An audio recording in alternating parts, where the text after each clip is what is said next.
Okay, now the next blade I'm going to use is a 1.5 blade. I'm going to skip a blade. I'm going to skip my 2 blade, which is 1/4 inch. I'm going to go straight to my 1.5 blade, which is 1/8 inch. But what I'm going to do is I'm going to tilt my blade up.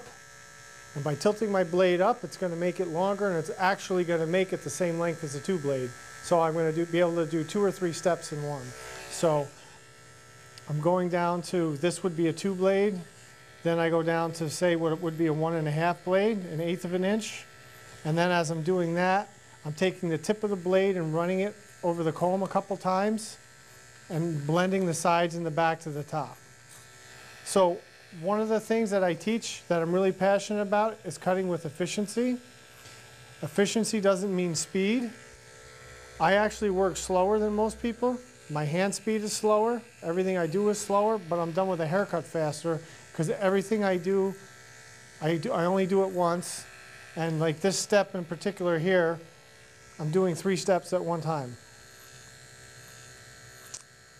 So 2 blade, 1.5 blade, and a little bit of blending all at the same time.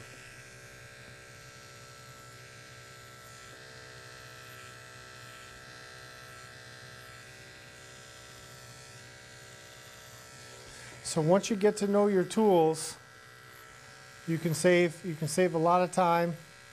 You're going to be a lot more efficient, and in the long run, you're going to make a lot more money.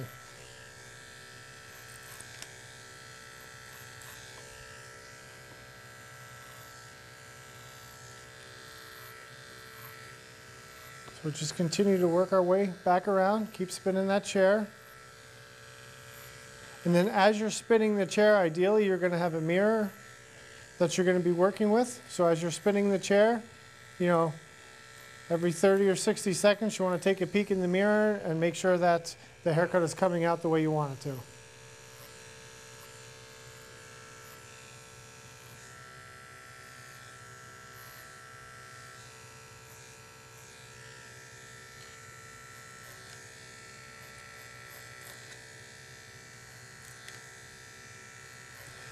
Okay, so we're going to follow this all the way through to the front.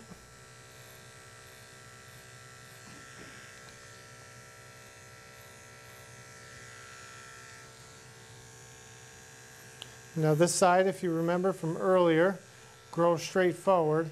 So we're going to have to do the same thing with our comb. We're going to have to come against the grain of the hair to pick it up. Just using the tip of the blade to blend the sides and the back to the top. I'm going to use my underhand grip because my shoulder's starting to get sore, which tells me that my body is out of position, so I have to change the grip of my tool.